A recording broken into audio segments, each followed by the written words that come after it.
All right, good afternoon, everyone. Thank you for joining us for our second installment of Compact Crossover reviews this week.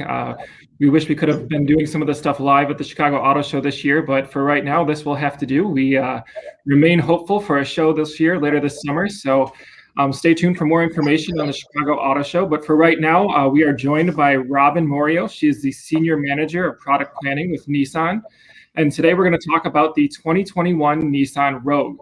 So if anyone has questions while you're tuning in, be sure to type those in the comments, and we will spend some time at the end of our discussion to address some of those questions about the Rogue. I'm going to start off by saying, Robin, I spent some time in the new Rogue last month in February in Chicago. So even got to put it to the snow test here in Chicago, and boy was I impressed with the all new Rogue. This car has been around for I think 14 years. Correct me if I'm wrong, but that is correct. And third generation here, and this new one is all new, ground up, inside outside. This is not the Rogue you knew in the past. So why don't we just start there, and tell us a little bit about what's new and makes the Rogue so attractive to new buyers. Great. Thanks, Jim. I appreciate the opportunity. So the all-new Rogue, all-new platform, ground up, all new. So it's really great to have when you be able to make a new vehicle when it's fresh and new like this. So then we can put all of our new ideas in there and make sure that it answers all the questions that our customers are asking. So there's safety, there's flexibility and utility and all of these other things. But really what Rogue does is it puts all of those great things that you need in a compact cross and it puts it in a pretty package. So it looks good on the road and it does what you ask it to do. It can go anywhere and it will fit anything that you ask it to fit. It's great. I've been fortunate enough to drive a few of the competitors in the class, and that was my take all out of this, is that the Rogue is one of the most well-rounded compact crossovers. It does almost everything very well. It doesn't really leave anything out there. It really, you guys did a great job with that. One of the things that's new for 2021 is an expanded lineup. So why don't you tell us about what trim levels are now available and most importantly, what the new one is for 2021? Sure, of course. So we have our base grade, our entry grade, S grade, and then we have SV, which we already expect the majority of our customers to really reside in that area. And then we take it up a notch and we have our SL grade. And SL, we add our little premium luxury touches, but then we have all new for 21, the platinum grade. And this is really where we add all of those really premium features that you expect to see in like a Murano or a Maxima. We're bringing it down to Rogue. So we have semi-aniline leather, some chrome touches. We have all the great technologies from wireless Apple CarPlay. We have a full digital dashboard, 12.3-inch digital dashboard, TFT meter for right behind the steering wheel. So a heads-up display. We're really trying to make sure that the platinum grade of Rogue really echoes where we want our customers to reside. Yeah, you mentioned I would venture to say that thing could have worn an Infinity badge. It is that level of sophisticated and design. Very, very nice edition of the Rogue, and you didn't leave anything out. You mentioned these large touchscreens. It's one of the first things I noticed when it got in the vehicle. Specifically on the Platinum, it is that high end, but on all of the Rogues, what do you think is its key selling point that kind of stands out from some of the competitors? Everyone's kind of got their little niche, but what is it about the Rogue that what's your elevator pitch to why someone would go drive a Rogue? So one of the great things about Nissan is we're putting Nissan Safety Shield 360 standard on the Nissan Rogue. So it comes with 6 active safety features that are available on S grade all the way up to platinum. And it gives you a 360-degree view of envelope of safety around the vehicle itself, from heads-up display to rear cross-traffic alert to rear emergency braking, forward emergency braking, side, or putting all these together so that every vehicle is safe. Additionally, we're doing those premium touches and we want it to look good as well as do well. So dynamically, the vehicle drives amazing with our, we got rid of, we have a multi-link rear suspension now, so it's really going to have that really great grip onto the road. Additionally, it looks good. It's not, you can really dress it up and take your significant other out on the road or out on the town for a date. And it can go on road trips or camping or fishing or whatever. So it's really being able to put all of those together. And the other thing about the Nissan Rogue that really differentiates it from the others in the segment is how we focus on each individual person in the vehicle having those creature comforts. Get the driver with all the small item storage in the front row, the butterfly open console, that way that driver can reach in and hand something to the back without having that, that arm fling that you do, to the other small item storage, to the people in the back having tri-zone HVAC available, to rear door sunshades. All of these things that we go on, and also the rear door is open to almost 90 degrees. So you're really able to get that ingress, egress for every person that drives in that car.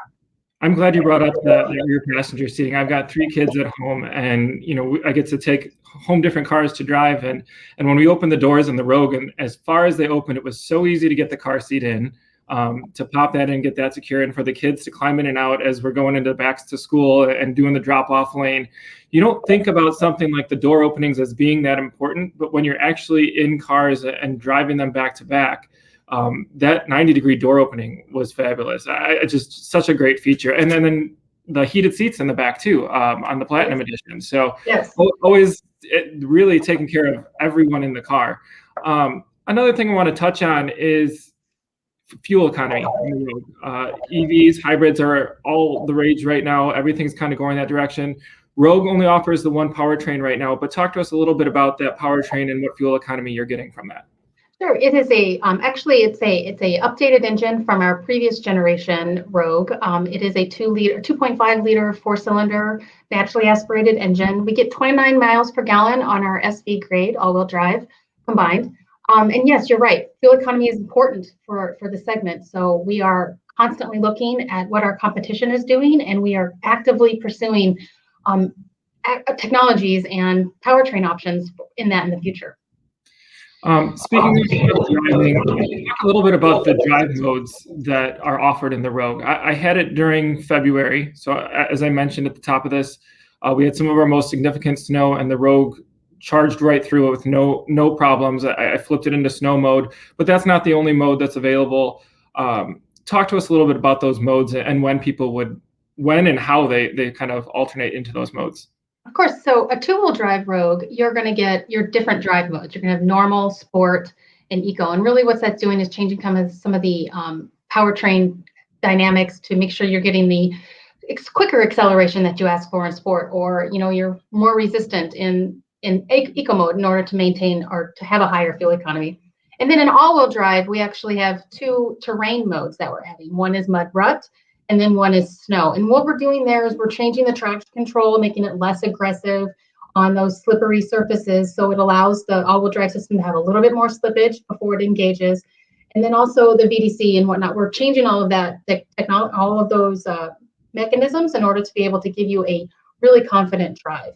And our all-wheel drive system is also all new for this generation of Rogue. Before we were using an e-coupler and really being able to ask the vehicle to have that slippage before the all-wheel drive system engaged. Now we're doing it directly, the oil pressure coupling directly onto the coupling by oil pressure. And really, we're not asking for the slippage now. We're going to detect it right away, and the all-wheel drive system will engage. And for the driver, have to be a pro. It's just a matter of selecting the button or selecting the mode that you want to be in. It's right, and the terrain dial is right there in the center console, so it's super easy to find. And if you find yourself in a situation, it's very intuitive that you can reach down with your right hand and turn it into the situation. Another thing that was available on the Platinum model I drove was ProPilot Assist. So I definitely want to spend some time talking about this. And then, so I want you to explain it and talk to how it works. I put it to the test and was very impressed. Again, one of those luxury features that you don't expect on a more entry-level vehicle like a Rogue. But I also want to address, we've got a question that came in regarding ProPilot Assist, to ask what is a Navi-Link when you're looking at ProPilot. So talk about ProPilot and then also the Navi-Link aspect of that. Sure. So our Nissan ProPilot Assist is really an autonomous drive, hands-on, eyes-on convenience feature. And what we do is we actually control a vehicle's steering with steer-by-wire, and we also, with the e-parking brake, we actually are able to control how that vehicle interacts with the traffic around it. It'll maintain its lane and whatnot. So what we're doing, we have new cameras and new radar system. And now what we can do with the Navi-Link edition is we actually know where the vehicle is in relation to a freeway, Is it on the freeway or the highway or the interstate or, wherever you are in the United States and whatever you want to call that road, but a limited access interstate. And then it'll know that you activated in the ProPilot Assist with NaviLink, and it'll actually know that there's a curve coming up in the freeway itself. And what it'll do is it'll actually slow the vehicle down to minimize the G impact on the vehicle and on the driver and his passengers. So really being able to make it really nice and comfortable. So it'll know that it's, going into a curve, so it'll be able to maintain that turn very well. Additionally, when you're going off the freeway, the vehicle will know you're going off the freeway because of the NaviLink. It'll recognize you're on the exit ramp, and it'll slow the vehicle down accordingly, so you can make a nice non-abrupt stop at the end of the exit ramp. And it does a nice job of warning the driver, if the markings aren't clear, if it can't recognize the markings, or if you take your hands off the steering wheel. So it's a hands-on system. It is absolutely requires a driver. This is not an autonomous vehicle, but it's just a very intelligent system. And I was very impressed with how well it operated driving through some Chicago traffic. Sorry, that's my cat. So very, very cool feature to see on the Rogue. As far as the design, let's talk about the outside and how different this car looks from the past generation Rogue. Tell us a little bit about the updates that are made on the outside and why this one stands out. I think it's a much more muscular off-road looking Rogue than we've seen in the past. At one point, I parked next to a first generation Rogue, and I just couldn't believe how different that car is. Cat's tail. I'm really sorry. That's all right. So all new sheet metal on the outside too. However, what we've done really is we haven't made it any bigger. It's not any taller. It's not any wider. It's the exact same envelope that you saw from our second generation Rogue. But what we've really done is we've made this front end volume really big and massive. And what that gave us is the opportunity to really cut off the front end, make it the shoulders and the hips on the vehicle itself really stand out and proud.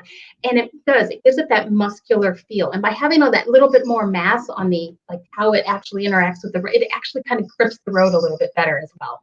So we're got a new V-Motion on the front, the Nissan Signature V-Motion with the nice blacked out grille. And what we're showing here is how to maintain that aggressive yet premium luxury with that off-road flair.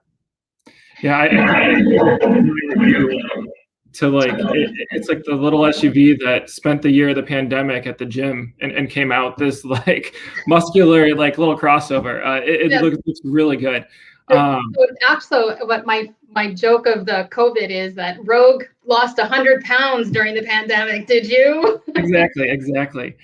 So what other new features are in this car for 2021 that you want to highlight that we haven't touched yet? Oh, so really it's the seat comfort. It's those little comfort creatures that we have and stuff. Wireless CarPlay, Android, all of these things. We have 4-door iKey switches, all of these little things to make the person's life better. This is a bimodal, Compact Cross is a bimodal customer base. We have, families with young children to maybe empty nesters or adults. And then we have, of course they're adults, but it's we're trying to show both sides, but it's being able to put any person in a Rogue that could, and all of those creature comforts are there for that person to be able to enjoy the vehicle. The vehicle, in my opinion, isn't just a way to get from point A to point B. That's a commodity. That's an appliance. That's a toaster. Nobody needs that. Nobody wants that. But the Rogue gives you an opportunity to stand out, be yourself, show your personality, and it can be an actual tool to help your life be better, help your life be easier. One of the things that you mentioned that made me think of is the electronic shifter. I want to talk about that for a second because some manufacturers are getting rid of the gear shifter and going to a push-button electronic system, but Nissan has kind of adapted their own version. I personally like the fact that there's still a shifter. I'm not personally a fan of the push-button, so I appreciate that the Rogue maintains a shifter. And for those that don't know what an electronic shifter is, talk to us a little bit about what that is and how that really creates more space in the cabin. It gives us that open cargo space in the case of the Rogue to put more belongings or things you need directly in that center console. Right. So shift by wire, actually, instead of having that direct connection from the gear shift that the driver interacts with to the transmission itself, it's actually all done electronically with the shift by wire. And really what that does, since it's all electronic, we can actually start to open up those spaces like you mentioned. So having the electronic parking brake and the shift by wire, it's all allows for that underneath the center console to be open. And what we've done on Rogue is we've allowed that to be a small item storage. So think about like a small box of tissues or an umbrella, or in my case, those handy wipes that you use for your hands. Maybe right now they're, sanitary for the pandemic, but those are the types of things you're going to be able to put in there. And so then additionally, what that shift by wire allows us to do as well is actually interact better with the ProPilot Assist with Navigate. And we're able to really have that full 30-second hold on the freeway instead of just 3 seconds before you have to re-engage with the brake. So it's really, all of those technologies really allow us to bring a full suite of technologies to the customer. Great. If you're following along on Facebook, if you have any questions, feel free to put them in the comments. We want to try to touch base on any of these questions here. One that came in, I don't know that you can speak to this necessarily, but we have someone asking if the Juke will come back to the U.S. But maybe you can address that. If not, let's at least talk about the lineup for Nissan and where the Rogue fits in, because I know when the Juke went away, you brought in the kicks, and there was a point when the Rogue was your first point of entry for crossovers, and it's no longer that vehicle anymore. The Rogue has kind of shifted upwards. So why don't you just talk about the Nissan crossover lineup and how the Rogue fits into that? So to answer the question, we don't really talk about future product. I apologize for that, but you're right. We did switch out the Juke for the kicks. I currently drive a kicks. My Nissan Rogue is on order, but the kicks is really our entry point. And it's a well placed for the entry of a hatchback, basically. And then we have our Rogue Sport. Globally, the Rogue Sport is known as Qashqai. So this is Europe's car of the year. It's a very well recognized vehicle globally, and in the United States, it really fits that middle ground. It's our first entry point into all-wheel drive. It also gives a really great price point for those individuals that need something a little bigger than kicks, but maybe they're not willing to go all the way to Rogue. And then we have our Nissan Rogue, and that's really where the crux of the Nissan lineup and the SUVs are. That's where the majority of our sales are and where the majority of our customers really gravitate towards. Then we have the Nissan Murano, and that's going to be a little bit more high class. It's on our D platform, so it's a little larger. It does have a V6. So we're really trying to bring all of those little luxury touches that I mentioned on our Platinum grade, and that's available on Murano. And then there's Pathfinder, which is our 3-row D SUV. It's our large SUV, and it has, it's about the same platform as Murano, but then you have that 3rd row, and then you have 6,000 pounds of towing, and so you're really able to do all these other things. And that, as you know, for 2022 is all new as well. So that's going to be, so that's all fun that what we've been doing. And then all new for 22 is the Armada. So now we're talking, framed vehicle, lots of towing, V8. So it's really depending on, from an SUV perspective, what kind of flavor, what kind of needs you need for your vehicle.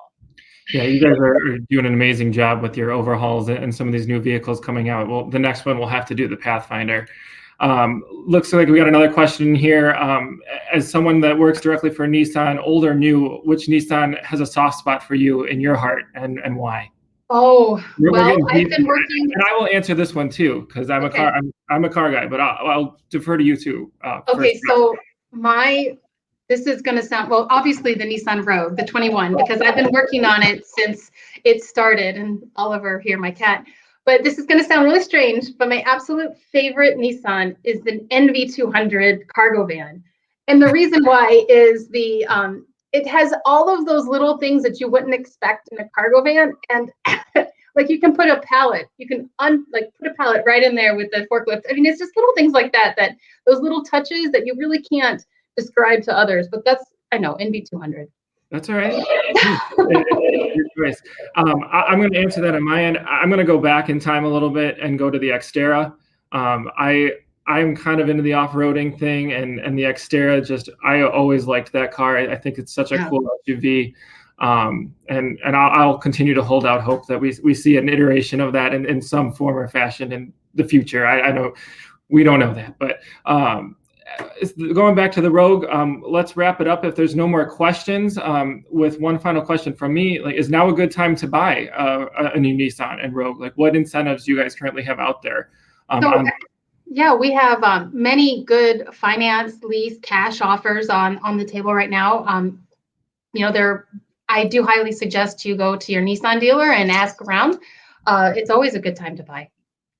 Well, that said, I spent some time driving the Rogue. You can read my full review on our website at drivechicago.com, and you can also find a local Nissan dealer there to schedule a test drive and go check it out, or visit our YouTube channel for Drive Chicago and see my video review of the Rogue as well. We've been talking today with Robin Morio, our Senior Manager of Product Planning at Nissan, about the new Nissan Rogue. So thank you, Robin, for joining us on our discussion today. Thank you so much, Jim. I appreciate the time. And if you have more questions, feel free to type them in. Even though we're not live, we'll do our best to answer them down the path. Thank you. Thank you, Robin.